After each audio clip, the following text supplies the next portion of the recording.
یہ ناول شروع کرنے سے پہلے اس کا خلاصہ آپ کے لیے حاضر ہے۔ باہر کی ایک شام اس نے محلے کی خاتون کو امو جان سے باتیں کرتے سنا، وہ رشتہ لے کر آئی تھی۔ یہ اپنے محلے سے نکل کر سڑک کی جانب جائیں تو دوسری یا تیسری کوٹھی ان کی ہے، شاید آپ نے دیکھی ہو۔ نگی ان کی بات سن کر اپنی جگہ اچھل ہی تو پڑی۔ سڑک کی جانب دوسری کوٹھی، یعنی وہی چاکلیٹی کھڑکیوں اور دروازوں والا گھر، میرے بچپن کا خواب۔ کل فضیلت آئی تھیں، کوئی اشفاق صاحبیں ان کے بیٹے کے رشتے کی بات کر رہی تھیں۔ اموں نے بات شروع کی، بتا رہی تھی کہ اچھے اور خاندانی لوگ ہیں، میرا خیال ہے میں انہیں پرسوں چائے پر بلا لیتی ہوں۔ تم سعدیہ سے کہہ دینا کہ ذرا ڈھنگ کے کپڑے پہن کر تیار ہو جائے، رشتہ مناسب ہوا تو اس کا کورس ختم ہوتے ہی ہم رخصتی بھی کر دیں گے۔ چھناکے سے چاکلیٹی کھڑکیوں دروازوں والا محل زمین بوس ہو گیا تھا۔ یہ کیا کہا ہے امو جان نے؟ کیا میں ٹھیک طرح سے سن نہیں پائی؟ اور یہ بھی سن لیجئے کاشف صاحب، 24 گھنٹے کی تیمارداری میں افورڈ نہیں کر سکتی۔ اگر ایسے ہی حالات تھے تو میری بجائے کسی نرس کو لانا چاہیے تھا یہاں۔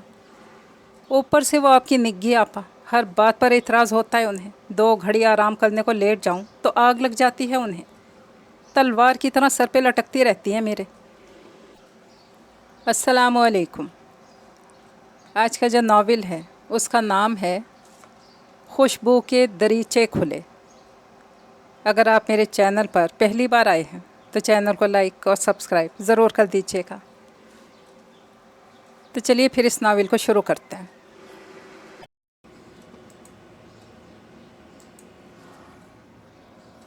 کتنے عرصے بعد اس نے گھر کے اس حصے میں قدم رکھا تھا۔ ہار سنگھار کا اونگتا ہوا قدیم درخت ایک دم سے چونک گیا تھا۔ یادیں رفتگاں کے کتنے ہی لمحے اسے چھو کر گزر گئے۔ وہ گنے چنے قدم اٹھاتی جھولے پر آ کر بیٹھی تو اس نے اظہار محبت کے لیے لاتعداد پھول اس پر نچھاور کر دیے۔ کچھ اس کے بالوں میں اٹکے تھے، کچھ آنچل کے سلوٹوں میں گم تھے۔ قمیص کے دامن سے ہو کر زمین پر گرتے پھولوں نے بڑی حیرت سے اسے دیکھا۔ نہ کوئی مسکراہٹ، نہ کوئی کھلکھلاہٹ، بس ایک سسکی فضا میں ابھری تھی اور آنکھ کے ساحل سے ایک قطرہ ٹوٹ کر زمین کی وسعتوں میں گم ہو گیا تھا۔ آج تو شاید چاند بھی وہ نہیں تھا جب ہی تو اسے اوپری نگاہوں سے دیکھ کر بدلیوں کی اوٹ میں جا چھپا تھا۔ اجنبی ہوائیں اسے چھوئے بغیر پاس سے گزر گئی تھیں۔ سب کچھ کتنا بدل گیا ہے۔ اس نے سر اٹھا کر برآمدے میں کھلنے والی کھڑکی کو دیکھا جس کے دوسری طرف تاریکی تھی، تاریکی کو ختم کرتی زرد روشنی اور ایک فالج زدہ بوڑھا وجود۔ نگی، رات گئے درختوں کے نیچے نہیں بیٹھتے، جن چمٹ جاتے ہیں۔ برسوں پہلے امو جان کا کہا ہوا جملہ اس نے آج سنا تھا۔ ٹھیک کہتی تھی امو جان آپ، واقعی رات گئے درختوں کے نیچے بیٹھنے سے جن چمٹ جاتے ہیں، جیسے مجھ سے چمٹ گیا ہے، بدصورت رویوں کا جن۔ تنہائی کا آسیب اور ایسے جکڑا ہے اس نے مجھے کہ خود کو چھڑانے کی کوشش میں میرے بازو شل ہو کر رہ گئے ہیں۔ وجود تڑکنے لگا ہے اور ماس ہڈیوں سے علیحدہ ہونے لگا ہے۔ درد کی کوئی ٹیس دل سے ابھری تھی اور پورے وجود میں پھیل گئی تھی۔ اس نے درد کی شدت کو کم کرنے کے لیے ہونٹ دانتوں تلے دبا کر سر جھکا لیا۔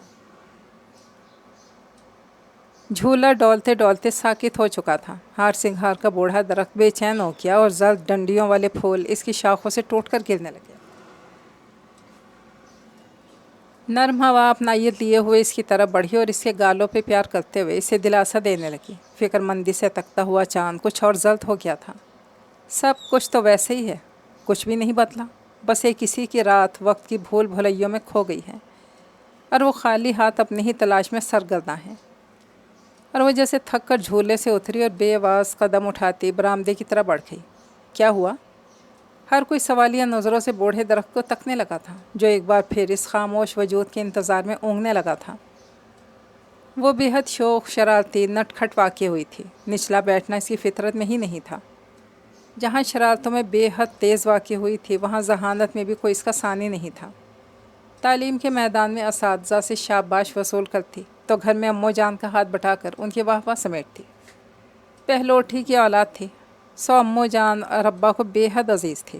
گھر کے پچھلے حصے میں چھوٹا سا باغ جیسے بنا ہی اس کے لیے تھا۔ ادھر شام کے سائے منڈیروں پر آ کر ٹھہرتے، ادھر وہ جھولے پر موجود ہوتی۔ دائیں بائیں دونوں رسوں کو مضبوطی سے تھام کر وہ پینگے لینے لگتی، تیز تیز اور تیز، وہ جیسے آسمان کو چھو لینا چاہتی۔ تیز ہوا کے سنگ ٹھیلیا کرتے وہ خوشی سے نہال ہو جاتی۔ اور ایسے میں جب ہار سنگھار کے پھول ٹوٹ ٹوٹ کر اس پر برستے تو وہ ہنستے ہنستے بے حال ہو جاتے، خود کو کسی پریوں کے دیس کی شہزادی سمجھنے لگتی۔ پھر رفتہ رفتہ جھولے کی رفتار آہستہ ہونے لگتی اور پھر جب وہ تھک جاتی تو جھولے سے نیچے اتر کر سارے پھول سمیٹ کر اپنے دامن میں بھر لیتی اور ایک ایک کر کے دھاگے میں پرونے لگتی۔ ایسے میں امو جان کا بھرا بھرا وجود برآمدے میں کھلنے والی کھڑکی کی دوسری طرف سے نمودار ہو جاتا۔ نگی، آ جاؤ بیٹی، بہت شام ہو گئی ہے، بس آئیے امو جان، وہ بڑے مصروف سے انداز میں انہیں جواب دیتی اور امو جان مسکراتی ہوئی واپس پلٹ جاتی اور ذرا سی دیر میں ہی وہ گجرے لیے ان کے سر پہ جا پہنچتی۔ امو جان اس کے چمکتے چہرے کو دیکھتی تو خود بخود کلائی آگے بڑھا دیتی۔ وہ بڑی نفاست سے گجرا ان کی کلائی میں باندھ دیتی اور امو جان بے اختیار اس کا منہ چوم لیتی۔ امو جان، ابا یہ گجرا دیکھ کر خوش ہوتا ہے نا؟ اس نے بارہا ابا کی آنکھوں میں جگنو چمکتے دیکھے تھے۔ ہاں چندا، یہ گجرا ان کی پیاری بیٹی نے بنایا ہوتا ہے نا، اسی لیے۔ پھر امو جان روٹیاں پکانے لگتی اور وہ چھوٹی بہنوں کی طرح متوجہ ہو جاتی۔ سعدیہ اور نادیہ میں بس سال بھر کا فرق تھا۔ وہ دونوں سر جوڑے گڑیوں کے کھیل میں مشغول ہوتی، سبیہا کھرے میں بیٹھی پانی سے چھپا چھپ کھیلتی رہتی اور ننھا کاشف چارپائی پکڑ پکڑ کر چلنے کی کوشش میں مصروف ہوتا۔ اور اسی دوران ابا فیکٹری سے واپس آتے تو سب بچے سب کچھ چھوڑ چھاڑ کر ابا کی طرح متوجہ ہو جاتے اور جب ابا کے تھیلے سے بھنے ہوئے چنے، کبھی کوئی فروٹ اور کبھی دال کی میٹھی ٹکیاں نکلتی، وہ سب خوش ہو جاتے، مگر امو جان جھٹ لفافہ پکڑ کر اپنے پیچھے چھپا لیتی۔ اگر اب کھا لیا انہوں نے روٹی نہیں کھائیں گے، اور وہ سب اسی لالچ میں جھٹ چولہے کے پاس دائرہ بنا کر بیٹھ جاتے۔ پہلے ہاتھ منہ دھو کر آؤ۔ ابا کے تنبیہی لہجے پر سب بچے نل کی طرف بھاگتے اور وہ جھٹ ابا کے سامنے ہاتھ لہرانے لگتی۔ ابا، میں نے تو پہلے سے دھو لیے تھے۔ ہاں، تو میری سب سے اچھی بیٹی ہے، ابا اسے پیار کرتے اور سبیہا کو بھیگے کپڑوں سمیت اٹھا کر چارپائی پر لے آتے۔ بھائی مجھے تو یہ کوئی سمندری مخلوق لگتی ہے۔ ابا تولیے سے اس کے بھیگے بال اور چہرہ خشک کرتے ہیں۔ امو جان تازہ تازہ روٹی لا کر ابا کے سامنے رکھتی اور سبیہا کو اٹھا کر اس کے کپڑے بدلنے چلی جاتی۔ اور جب رات کو سب اپنے اپنے بستروں پر آ جاتے اور کاشف ابا کے سینے پہ بیٹھا ان سے لاڈ کر رہا ہوتا، تب ابا سب بچوں کو کوئی اچھی سی کہانی سناتے اور ابا کی لائی گئی چیز درمیان میں رکھ کر کھا لی جاتی۔ اور کہانی ختم ہونے کے بعد جب بچے اپنے بستروں میں سونے کے لیے پر تول رہے ہوتے، وہ ایک بار پھر کتابیں لے کر بیٹھ جاتی۔ نگی بیٹی، کام ختم نہیں کیا تھا ابھی تک؟ ابا اسے کتابوں پر جھکا دیکھتے۔ کام تو ختم کر لیا تھا ابا، بس آخری مرتبہ سبق دہرا رہی ہوں۔ وہ اپنے کام سے جلدی مطمئن نہیں ہوتی تھی۔ ابھی تو 5ویں جماعت میں ہے نگی، ابھی سے یہ حال ہے، بڑی کلاسوں میں ہوگی، کیا کرے گی پھر اس سے بھی زیادہ پڑھوں گی ابا۔ وہ نیند سے بھری آنکھیں کھول کر ابا کو دیکھتی، انہیں اس پر بے تحاشا پیار آنے لگتا۔ ہماری بیٹی بہت ذمہ دار ہے، ابا کے لہجے میں اس کے لیے رشک رشک ہوتا۔ صبح اٹھتی تو اپنے ساتھ ساتھ سعدیہ اور نادیہ کے بیگ بھی تیار کرتی، وہ دونوں دوسری جماعت میں پڑھتی تھی۔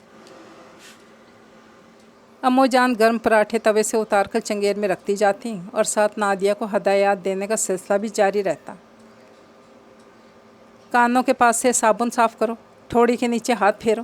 نادیہ بیچاری زور سے آنکھیں میچے منہ دھوتی جاتی اور ہدایات کے عین مطابق وہ امو جان کو مصروف دیکھتی تو کنگھا لے کر ابا کے پاس چلی آتی۔ ابا اس کا گول معصوم چہرہ ہاتھ سے پکڑ کر ادھر ادھر گھماتے جاتے، پھر بالوں کی مانگ نکال کے بڑی نفاست سے 2 پونیاں بنا دیتے۔ ابھی وہ ناشتہ کر رہی ہوتی جب اس کی دوست وحیدہ بیرونی دروازے سے سر اندر ڈال کر اسے پکارتی۔ نگی جلدی کر، دیر ہو گئی تو مس ماریں گی۔ اس کی پکار پر گھر میں کفرہ تفری سے مچ جاتی۔ نگی جھٹ بستہ اٹھا کر جانے کو تیار ہو جاتی اور سعدیہ نادیہ کو بھی اپنے ساتھ گھسیٹتی، وہ بھی تو اسی کے اسکول میں پڑھتی تھی۔ وہ دونوں چیختی رہ جاتی، ہائے امو، ابھی تو ناشتہ بھی نہیں کیا، تو گھنٹے بھر سے کیا کر رہی تھی؟ نگی جھنڈلا جاتی۔ امو جان فوراً اچار کے ساتھ پراٹھے باندھ کر ان کے بیگ میں رکھ دیتی اور نگی انہیں کھینچ کر اسکول کی جانب روانہ ہو جاتی۔ شب و روز اس سے کوئی زیادہ مختلف نہیں تھے۔ کمال فیکٹری میں معمولی ورکر تھے، مگر بچوں کی اچھی تعلیم و تربیت چاہتے تھے۔ یہی وجہ تھی کہ گھر میں خاص ماحول بنا لیا گیا تھا۔ اس طبقے کے دوسرے لوگوں کی طرح کمال احمد نے کبھی گھر میں گالم گلوچ یا بیہودہ باتوں کا استعمال نہیں کیا تھا۔ انہوں نے اپنی بیگم نزہت کو بھی اس سلسلے میں خاص تاکید کر رکھی تھی۔ محبت و شفقت اس گھر کے لوگوں کی فطرت بن چکی تھی، غرض کہ دن انتہائی اطمینان و سکون سے گزر رہے تھے۔ اور ایسے ہی ایک دن تھا جب اسکول آتے جاتے ایک گھر نگی کی توجہ کا مرکز بن گیا۔ یہ گھر ابھی زیر تعمیر تھا، مگر اتنا وسیع و عریض تھا کہ نگی کے چلتے قدم اس گھر تک آ کے رک جاتے تھے۔ وحیدہ، یہ لوگ اتنے بڑے گھر کا کیا کریں گے؟ حیران ہو کر وحیدہ سے پوچھنے لگتی۔ ڈھول ڈنگر باندھیں گے، وحیدہ بے نیازی سے کہتی۔ ہے کیا واقعی؟ وہ سمجھ بیٹھتی اور بڑے افسوس سے چاکلیٹی کھڑکیوں دروازوں والے اس محل نما بنگلے کو دیکھتی۔ امو جان، کیا بتاؤں وہ گھر کیسا ہے، اتنا پیارا کہ اسے سمجھ میں نہیں آتی کس چیز کی مثال دے۔ اچھا بھائی، جان لیا بہت پیارا گھر ہے، پھر امو اتنے پیارے گھر میں ڈھول ڈنگر تو نہیں باندھنے چاہیے نا؟ وہ افسردہ ہو جاتی۔ تو کیا انہوں نے وہاں ڈھول ڈنگر باندھ رکھے ہیں؟ امو جان بھی حیران ہو جاتی۔ باندھے تو نہیں، وحیدہ کہہ رہی تھی۔ وہ بتاتی تو امو زور سے ہنس پڑتی۔ تجھے بیوقوف بنا رہی ہوگی کیا؟ اس وحیدہ کی بچی کو تو میں صبح بتاؤں گی، دانت کچکچا کر رہ جاتی۔ پھر تو جیسے اس کا روز کا معمول بن گیا تھا، اس مکان میں اس کی دلچسپی کم ہونے کے بجائے بڑھتی گئی۔ ہر روز کھڑی ہو کر دیکھتی کتنا کام ہو گیا، کتنا باقی رہتا ہے۔ اور رات کو جب سب مل کر بیٹھتے وہ ایک ایک بات بتاتی جاتی۔ پتہ ہے امو جان، اتنا بڑا لان ہے، ہر رنگ کے پھول ہیں اس میں، 15-20 کمرے تو ہو گئے اس میں، پتہ نہیں کتنے لوگ آ کر رہیں گے اس میں۔ اس کے لہجے سے حسرت جھلکنے لگتی۔ تجھے بڑے گھر بہت اچھے لگتے ہیں نگی؟ ابا نے اس کے چہرے پر نظریں جما کر پوچھا۔ ہاں ابا، بڑے ہی نہیں، چھوٹے گھر بھی اچھے لگتے ہیں، بس نئے نئے سے ہوں۔ ابا کی نظریں پلستر اکھڑی دیواروں پہ جا کر ٹھہر گئیں۔ ابا، میں بہت سارا پڑھوں گی، جب ڈاکٹر بن جاؤں گی ایسا ہی گھر بناؤں گی، چاکلیٹی کھڑکیوں اور دروازوں والا۔ اس نے بے ساختہ اپنی خواہش کا اظہار کیا تھا، اور جب وہ وہاں سے اٹھ گئی تو امو جان نے کہا تھا، کمال احمد، ہم اپنی بیٹی کے لیے کسی بڑے خاندان کا رشتہ ڈھونڈیں گے، اسے اچھے گھر میں رہنے کا بہت شوق ہے۔ دعا کیا کرو نزہت بیگم، خدا اس کے نصیب اچھے کریں۔ کمال احمد کی پرسوچ نظریں کسی غیر مرئی نقطے پر جمی ہوئی تھیں۔ ہاں، خدا اس کے نصیب اچھے کرے۔ امو جان نے بھی اس کی تائید کی اور کروٹ بدل لی۔ وقت ہمیشہ گھات لگا کر بیٹھا رہتا ہے اور آستین میں چھپے سانپ کی طرح اچانک ہی حملہ آور ہوتا ہے، اتنا اچانک کہ انسان اس کا تصور بھی نہیں کر سکتا۔ اور اگر جو کسی کو علم ہو جائے کہ اس کے ساتھ کیا ہونے والا ہے تو وہ 1000 تدبیریں کر لے، سینکڑوں ہیلے بہانے سوچ لے، اور وقت کے ہر وار کو اسی پر لوٹاتے ہیں، مگر یہی تو نہیں ہوتا۔ انسان بے خبر ہی رہ جاتا ہے، اور جب وہ باخبر ہوتا ہے تو طوفان اپنی تباہ کاریوں کے بعد واپس جا چکا ہوتا ہے، صرف اس کے اثرات باقی رہ جاتے ہیں۔ اور نگی بھی تو بے خبری میں ہی دھوکہ کھا گئی تھی۔ ایک ذرا سا بھی معلوم ہو جاتا تو اس بے رحم وقت کے سامنے ہاتھ جوڑ لیتی، اس کے پاؤں پڑ جاتی اور کہتی، خدا را میرے ابا کو کہیں مت لے کر جاؤ، وہ ہمارے بغیر نہیں رہ سکتے، کاشی بہت روئے گا، وہ چلے گئے تو ہم سب مر جائیں گے، خدا کے لیے۔ مگر وہ تو انجان ہی رہ گئی تھی۔ جب ہی تو اس روز خوشی اس کے چہرے پر سبت ہو کر رہ گئی۔ وحیدہ اور وہ تیز تیز قدم اٹھاتی گھر آ رہی تھی۔ آج میٹرک کا رزلٹ آؤٹ ہوا تھا اور وہ شاندار نمبروں سے پاس ہوئی تھی۔ اف، کتنا مزہ آئے گا وحیدہ کالج میں جا کر، میں تو FSC میں ایڈمیشن لوں گی۔ ہائے، امو جان اور ابا میرا رزلٹ سن کر کتنے خوش ہوں گے، مسلسل بولے جا رہی تھی۔ راستے میں وحیدہ اپنے گھر میں داخل ہو گئی اور وہ تقریباً دوڑ کر اپنے گھر تک پہنچی تھی۔ دروازہ کھلا ہوا تھا۔ اندر داخل ہوتے جس چیز پر اس کی نظر پڑی وہ ہار سنگھار کے پھولوں کا مسلا ہوا ٹوٹا ہوا گجرا تھا۔ طائر نظر پرواز کرتا ہوا صحن کے عین درمیان میں پڑی چارپائی پہ جا رکا تھا۔ سفید چادر کے نیچے کچھ ساکت وجود تھا، اور اس کے ساتھ زمین پر بین کرتی ہوئی امو جان، اجڑے بال، سونی کلائیاں، ان کے گرد بہت سے لوگ تھے۔ دلاسا دیتی ہوئی محلے کی عورتیں، وہ ہونہ کی بنی دہلیز پر کھڑی تھی۔ فیکٹری میں کام کرتے ہوئے ہارٹ فیل ہو گیا، کسی نے آہستگی سے اسے بتایا تھا۔ کوئی خاتون آگے بڑھ کر اس کے پاس آئی تھی، مگر اس نے خوف زدہ ہو کر انہیں پرے دھکیل دیا اور ہٹتے ہٹتے دیوار کے ساتھ آ لگی۔ خوف، بے یقینی، دکھ، ہر احساس نے جیسے اسے مفلوج کر دیا۔ اتنا بے آسرا محسوس کیا تھا اس نے خود کو کہ جیسے ساری دنیا، ساری کائنات ایک خلا میں بدل گئی ہو، اور وہ تنہا اس خلا میں بھٹکنے کے لیے بچ گئی ہو۔ وہ اپنے سن ہوتے وجود کے ساتھ وہیں بیٹھتی چلی گئی۔ اس کے سامنے اس کے پیارے ابا کو لے جایا گیا، مگر وہ آنکھ سے ایک آنسو نہ بہا سکی۔ سارے احساسات جیسے ابا کے ساتھ کہیں دفن ہو گئے تھے۔ نہ جانے کتنے روز ہو گئے وہ چلتی پھرتی، کھاتی پیتی، سوتی بھی تھی، مگر اس کو یوں محسوس ہوتا تھا جیسے وہ ابھی تک اس دیوار سے ٹیک لگائے سہمی ہوئی بیٹھی ہے۔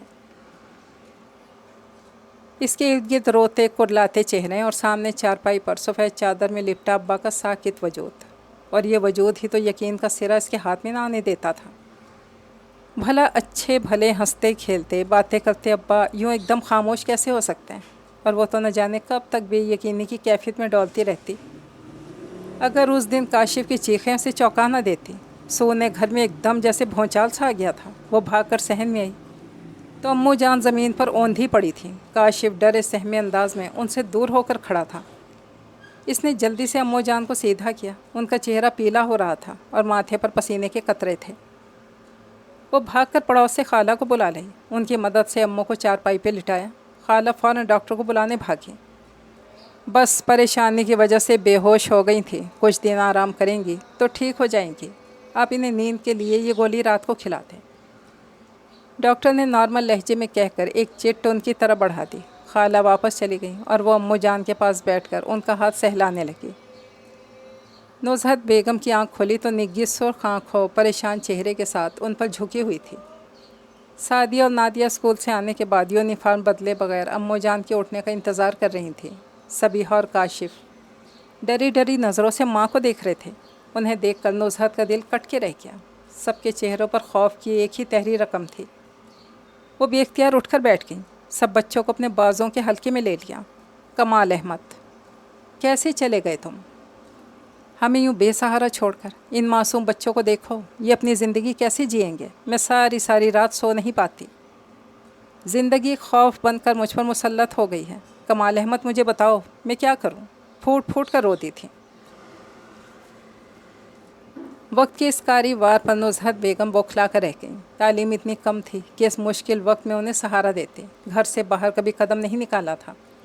لے دے کر ایک سلائی کا ہنر جانتی تھیں، اور اس محلے میں انہیں یہ ہنر کتنی آمدنی دے سکتا تھا، اور بچے تھے کہ ہر کوئی ان کے سامنے سوال بن کر آ کھڑا ہوتا۔ امو جان روٹی، کپڑے، فیس، کتابیں، اور نزہت بیگم کو لگتا کہ وہ پاگل ہو جائیں گی۔ کوئی جواب دیے بغیر ٹوکر ٹوکر سب کو دیکھتی رہ جاتی۔ سب کچھ مل جائے گا، روٹی، کپڑا، فیس، سب کچھ، بس تم لوگ دل لگا کر پڑھو، اور کاشف بیٹا تو انجینئر بنے گا، ہے نا؟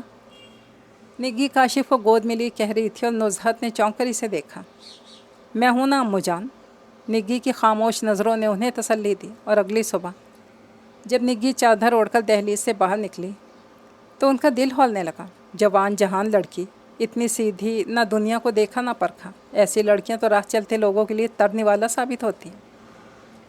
وہ ایک جوان لڑکی کی ماں تھیں، ایسی لڑکی کی ماں جو روزگار کے لیے گھر سے باہر نکلی تھی۔